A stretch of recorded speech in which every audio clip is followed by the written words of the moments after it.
All right, everyone, welcome. Thank you so much for joining us today on another edition of our SiP for Walt Wines. I'm Jeff Sapelli. I'm the general manager for the winery, and I'm super excited, as always, to have everyone on board. A little windy today. I live really close to the Petaluma Wind Gap. We're going to talk a little bit about that today. So I've got the earbuds on, so I can still hear your questions. I can still see your questions. I'm looking forward to hearing from you. But I have a very special guest again. This is going to be, I think, one of our few that we host together. I have the owner of the winery, Kathryn Hall. Kathryn, are you out there? I certainly there you am. Hey, Jeff. Awesome. How you Very doing? good. Cheers. Cool. I went with Cheers Chardonnay today. It's a little bit, oh, look at you. Listen, I drink more of this wine than almost any other wine we make. I love this wine. So just happen Name to for have your it. father. It's our Bob's Ranch Chardonnay. We're going to get to that in just a second while everyone's coming online. How much fun was it having Pedro on Tuesday? Oh, so fun. And I got to say, I learned more about baseball. That is more than I've talked about baseball or heard about baseball maybe ever. It's really cool. And the first time I ever heard anybody compare one of our wines to a 442 Oldsmobile Cutlass. Sure. Yeah. Cool. He was coming with information that it was coming so fast that I was just trying to keep up and like Google and figure out what he was talking about. But yeah, you should join the Mensa Club at Shanghai Kelly's in San Francisco one of these days. We'll bring them some real quality wine so they don't have to drink their Miller High Life like they usually do. Totally. Yeah. Awesome. They deserve it. Well, and I think we've got some exciting news for the coming weeks. So you've decided to keep going, right? We're going to keep broadcasting. We are. I'm going to still be on every Wednesday and Friday with Hall. Mm-hmm. And I know you'll be on Tuesdays and Thursdays. Yeah, we have SiP in Style with Kathryn Hall is going to be on Wednesdays and Fridays. New change, Instagram on Wednesdays, and on Fridays we'll be on Facebook Live again. And then, I'm going to host 1,000 Miles of Pinot Noir from my backyard. My backyard on Tuesdays will be on Instagram, and we'll actually be out in the field and the vineyards talking to people via Instagram. And then on Thursdays, we'll be right here on Facebook Live. And then not to forget, your daughter is going to be on Mondays doing game night with Baca. So bring your skills for that, for sure. But she's on at a different time. I think Jennifer and Baca, they're on at 5 o'clock on California time, and you and I are going to be on hosting with our guests at 4, right? Yeah. For sure. It's, we're trained professionals. We can start a little earlier these days. So. Oh, for sure. Yeah. Oh, heaven knows how early we can start. When we're blending, it starts really early. We were actually, so I checked in with the winery, and we've just finished the Chardonnay from 2019 last week. And I talked to Megan. She's blending Diamond Mountain today. Sweet. Yes. We'll have to make sure a couple of those blending bottles makes it our way in the mail soon. So yes. Well, you're not too far away. Well, just for those joining, my name's Jeff. This is obviously Kathryn Hall. We're excited to see you coming in. All of the wines that we taste throughout these series, and the series will be going on for another month, are available at waltwines.com or by calling the winery. We are offering $1 shipping on any 3 bottles, and also, there's some really incredible specials because this is a time when you can't come see us. So we're encouraging you to bring us home. So thank you so much for that. Wanted to talk about the Chardonnay. So this is our 2017 Bob's Ranch Chardonnay, a wine near and dear to your heart, as you mentioned earlier, named for our Bob's Ranch and your father. So this is a wine that Megan and Allison have been working very hard on. I actually tried to find the picture of the 3 of you standing in front of our French oak barrels that were being made in Burgundy when we were there, 2 years ago? Yeah. That was an incredible trip, and we learned a lot about Chardonnay. We really did. I think all of us were I think it affected all of us in terms of what we enjoy about Chardonnay. And more importantly, I think it really affected Megan and Allison in their winemaking. Yeah, the picture I had of is Megan looking, you know, why are you taking a photo of me, Jeff? Kind of a picture. But yeah, I think there's so many great styles of Chardonnay. What I learned when I was in Burgundy is the incredible minerality, acidity, and freshness of the fruit. You still, I mean, everyone talks about how the fruit in French wines sometimes are more subdued. I was shocked by the richness of the wines and the delicacy of it. And so I know that we've been doing things like picking earlier at lower sugars to preserve a lot of the acidity and the freshness in the wine.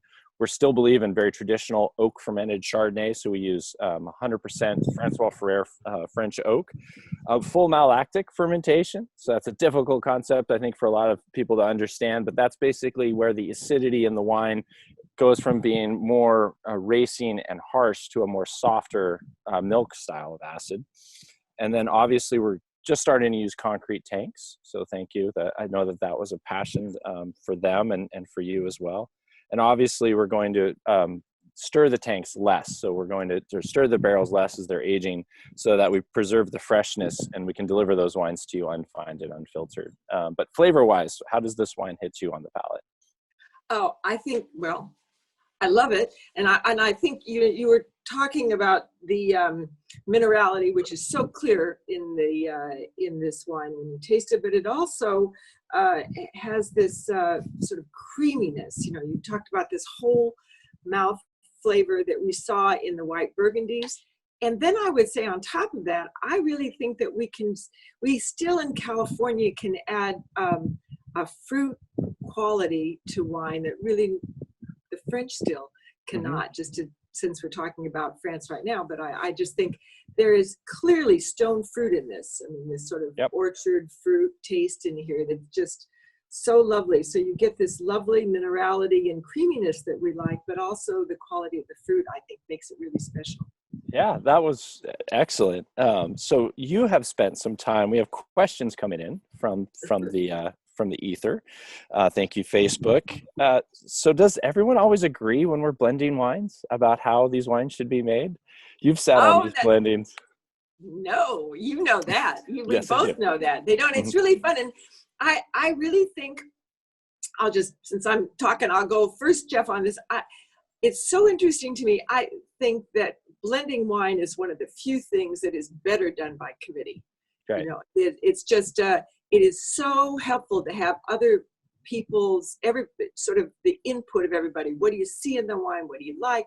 And I also think so much about wine tasting is reinforcing your own palate, and what you get out of a wine is enhanced by hearing what others do.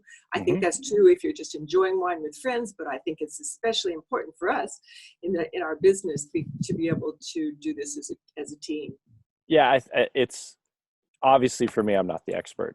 I got to join these blendings because I got to do this as part of my education as the general manager. So I'm the neophyte, and it's cool that I get to at least participate, right? And I wouldn't say any of the wines that I'm picking are being made all the time, but I like it when I agree with the experts. But just to give our viewers, I don't know if this is actually gonna work, but so this is actually what a blending looks like. You can see all of the different bottles that are around the room, and then you can see my laptop in the middle. And we go through every one of ththose different lots. So this was for Pinot Noir. So we're going to taste from the Willamette Valley all the way down through the Central Coast. And every one of the vineyards and every one of the lots get tasted. And then that's where we start to form our opinions about making the wine. And so part of that process too is really important and difficult for me, and less so for the professionals, for our winemaker staff, but to keep your palate fresh, right? Because just you tire. I mean, first of all, you get a little bit tired because even though you're spitting after you're tasting it, there's this residual of the alcohol when you're going through the wine. But then on top of that, you're just your tongue starts to feel tired. You know? Yeah. No, we play loud music sometimes, and sometimes the music's a little louder than others, and we sometimes say the wine takes on a little bit of the personality of what we're listening to. But yeah, we have to keep ourselves sharp. There's a lot of snacks that go down in those rooms, and then we have big long lunch breaks. Yes. That's Hey, what I Jeff, was talk thinking. a little bit more. You mentioned the Yeah, concrete tanks, but how does that uh, sure. affect the quality of the wine? Yeah, I think that it's another tool that I was somewhat skeptical of this concept of concrete tanks because it was an old style of making wine, where they would actually use these concrete fermentation devices to make wines, and they were horribly porous. They were difficult to clean, and so they had lots of different challenges. And so, as I'm looking at it from the business side, is this going to work? I was amazed by the quality of the wines that are made in concrete. There's just a really subtle length and richness on the mid palate. We pick that up across the board with Chardonnay, Pinot Noir, even our Cabernets are now. So it's just another layer of flavoring, I think, when we're talking about putting these different lots together. And for me, a little bit of whole cluster, so actually using a little bit of the stem in with the berry, and then using the concrete tanks, it really does provide some nice freshness from the stem and a really ubiquitous palate, a really nice concentration right in the mid palate. And the reason it does that is just because of the way that it heats, right? It can heat more completely and stay warmer for a longer period of time, as opposed to the steel, which you will generally find the outside of the wine that's exposed to the outside of the tank is going to be warmer than maybe what's in the middle, or vice versa, depending upon how you're using those. So yeah, I'm a big fan, and thank you for that, because we have the New Winemakers Boutique. Yeah, they do love that. I mean, we have state of the art stainless steel, and Mm-hmm. part of what that new state of the art on stainless steel is it makes this effort, and really quite effectively, to have an evening Yes. of the process and of the warmth and the temperature control, so that Yeah. so you get this sort of ubiquitous, as Jeff said, this sort of consistency throughout the tank as the wine is fermenting. But nothing seems to compare to the concrete. That just seems to do it better. Yeah. When we did the trials and we tasted them side by side, we all said that we really enjoyed the style of that wine, and I thought that was pretty cool. Wanted to just, so we've been fortunate. We have a lot of questions coming in, but we've been really fortunate with everyone that's joined us on these tastings. But I wanted to bring in someone who's been on the front lines for us at our Napa tasting room. I think Michelle, are you with us out there in Napa right now? Hey, Hi, Michelle. Jeff. Hi, Kathryn. How are you? Great. How are you? I am missing you a lot right now, Michelle. I've missed seeing your face. So it's good to see you on TV, at least. Yeah. Good to see you guys too. It looks sadly quiet down there. It is very lonely. Yeah. But you've been busy, I think, right? Very busy, yes. So since the SiP, you started having to, unfortunately, contact a lot of our guests to let them know that we weren't open. But then you had a whole bunch of them. What happened? So we had reservations on the books. We called those people, and unfortunately, they're not able to come in and see us. But what we found is a lot of those people were actually purchasing wine, and so we shipped it to them, so they still get to enjoy our wine just from the comfort of their own home. And how's that going? It's going great. Okay. Yeah. I think your staff is missing too, right? My staff is missing from here, but everybody is working from home. So I have almost my entire staff answering phones right now and taking orders as well, because we have that many club members and customers that are calling in. That's incredible. Yeah, I heard Angus and Jeanette have been just basically nonstop, 8 hours a day on the phone. And you got Paul, I mean, out of nowhere, Paul's like picking up the phone. He is. That's incredible. No, that's really great. But it is great to see. So you got the nice shot of the artwork in the bar. For those of our guests who haven't been to see Napa yet, because we've only been open for, we're gonna cross a year, I think, while we're closed. But it's been a very short amount of time. It has been. Yeah, absolutely. Well, I know I hear the phone behind you, so I know you've got to grab the phone. We're going to talk about the next one. Can you come back? Absolutely. I'll be right back. All right, cool. Okay. Excellent.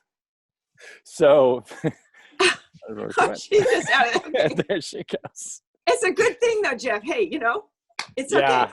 No, she is so great, and she does such a nice job, and she's so full of life. And so I'm glad that she's still doing that. She's just doing it on the phone right now. So I don't know if you knew this, but we had a contest about the next wine that we're supposed to try. I do know this, yes. And yeah. So the winner of the contest, and so for those of you who are just joining, we asked our audience if they'd like to drink Clos Pepe or the 2018 Brown Ranch, and it was a resounding winner that the 2017 Clos Pepe Pinot Noir is our winner, and I would love to pour you a glass if that's all right. All right. And I am ready. All right, we're gonna do this. We're gonna patent this. I think this. Yeah. Pour over the top, and we're gonna Got do it. Okay. executive pour, right? Nice pour. Thank you very much. Exactly. Let me pour myself a glass. So this is Clos Pepe. We were just there. I think it was the last time We were. I was looking actually at the calendar lately. That's one of the last times we sort of got out. You know? Yeah, the world of Pinot Noir. We were Yeah. hosting a huge tasting out at the Pepe's, right at their home, and a beautiful vista. This is just an incredible wine for me. I love wines from the Santa Rita Hills. I do too, and I really love partnering with the Pepes. I mean, so a lot of our portfolio comes from vineyards.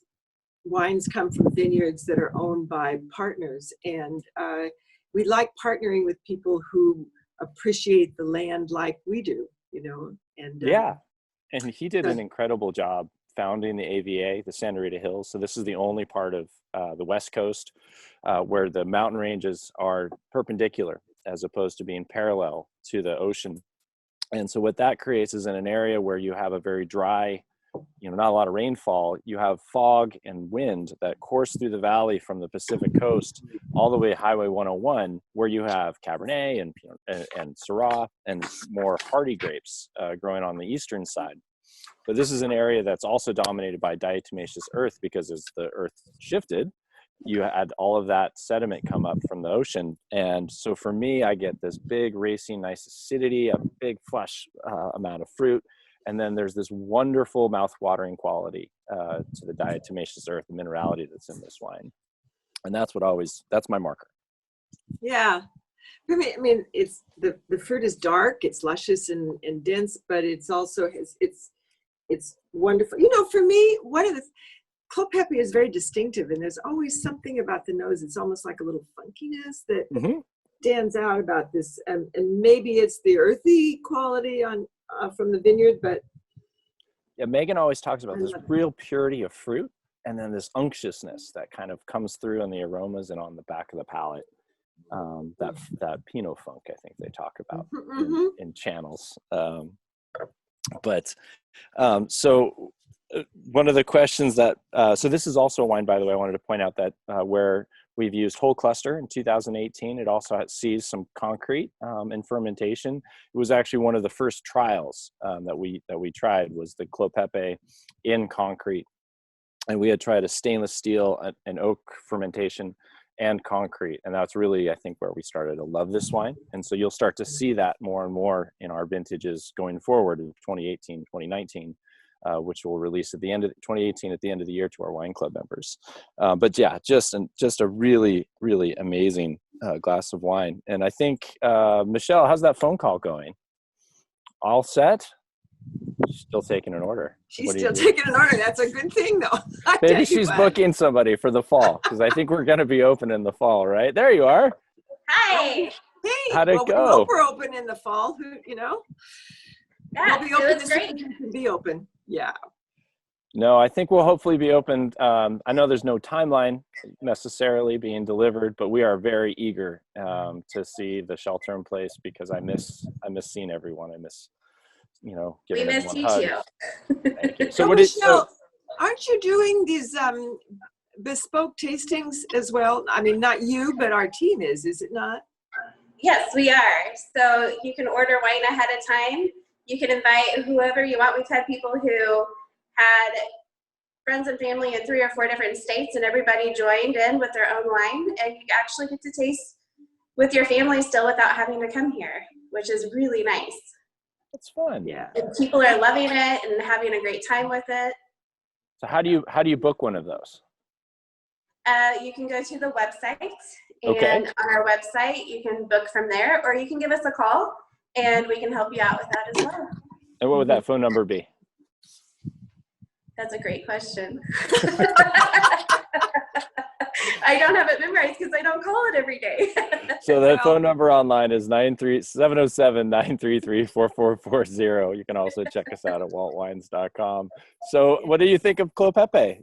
This was the wine that everyone won. I actually have Brown Ranch in my hand. Oh, you do? Well, that was the other wine that they could choose. Yes, but you guys are missing out right now. Well, we don't have but you know the Clos Pepe. Anything you want to say about it? I love the richness of the Clos Pepe, and just the texture of it, the mouthfeel, as well as you get the fruit, but you also get a little hint of spice in there, and so it's got a little bit more complexity to it. It's a really beautiful wine. Yeah. It's just such a rare wine, but as long as you've got the Brown Ranch, you want to try the Brown Ranch, Kathryn? You bet. You're gonna pour me a You want glass? me to share? Can you pour us a glass? That would be terrific. Absolutely. Okay. Is this not amazing? Who are you gonna go? Me? Okay, I'll go. Kathryn first. Okay, thank you, ma'am. Nice. Okay, ready? Ta-da. All right. Are you ready, Jeff? I'm ready. Okay. You know me, I don't like a lot of my glass. I think we all know better. Awesome. Thank you. Yes, no, this is a treat. This is the one we're going to talk about actually on Tuesday via Instagram. We're going to talk about Brown Ranch Pinot Noir. We're going to be in the field, and so we'll check that out. So that's so great. Yeah. So we will talk about this though. This is a really special spot in Carneros. So Carneros is the southern part of Napa. It's the only vineyard that we actually buy fruit from. It's owned by Oscar Renteria, and it sits in an area called it's a banana belt. So it's an area where we tend to get a little bit more sunlight at the base of the Mayacamas Range, and so the wine tends to bring out more of that cranberry red fruit direction.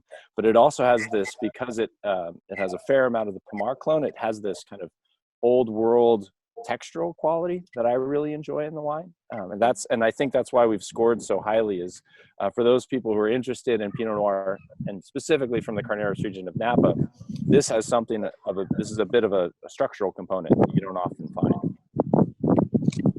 It's unusual. I mean, it's got that it's got the warmth that you talk about from the banana belt, but since it's so close to San Pablo, to the bay, you know, it's got the cooling influence that Pinot Noir loves. So we actually don't make any Pinot from any area in Napa. You said this is the only one from Napa, but we really like the ones, the Pinots that are closer to the coast, because we like that fog and the influence of that, the maritime cooling influence. But we can still get that in Napa when we're down there at Carneros. Yeah, I would say this is probably one of our warmer locations. Certainly, it's very close. It's a 5-minute drive to our tasting room. For those of you who have come across the old Sonoma Highway and come downtown, our tasting room's in downtown Napa, the new one. And typically, we're looking for vineyards that are pushing that coastal influence. We're looking for it, but you pick up a little bit off of the north part of the bay, and it does stay fairly cool, but it is definitely a warmer site for us. It's different. Yeah, it's an unusual wine, I think, in our portfolio, and it's an exciting wine. It just came out and is now in our wine club members' hands from February, actually. So we have some other questions coming in. What's your favorite blending snack? Banana split. No. Yeah. I think,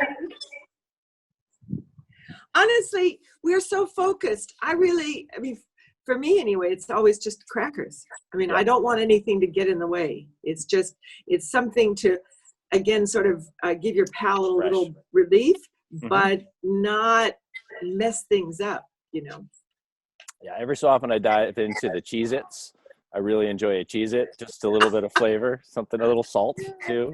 And what do we pair this with? We have Route 101 at the Oxbow, which is our tasting, kind of our premier tasting. What are we pairing with Brown Ranch, or what were we pairing with Brown Ranch before we did that? It was the Ropa Viejo on a plantain chip.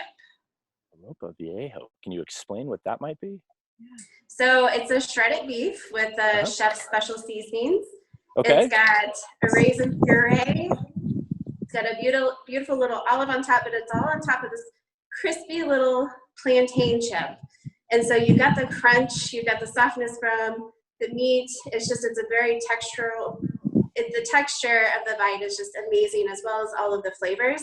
And then you pair it with this wine, and it just really brings out the essence of the wine. That's amazing. That's How would you describe those the flavors? I mean, I get the texture. Not of the wine, but of the snack, what we pair it with. Of the snack. The one thing I love about Chef Ken Frank is that all of his bites have different levels of flavor. And so with this one, you've got the saltiness of the plantain chip. You've also, with the meat, you've got a little bit of, like I said, it's just a special seasoning. You really have to come and try it. And then, but you also have the sweetness of the raisin puree, and then you have the saltiness of the olive on the top. You really get a lot of different flavors all in one bite. Yeah, it was so Megan and Megan and Michelle and I actually went to Le Toque, and their chefs.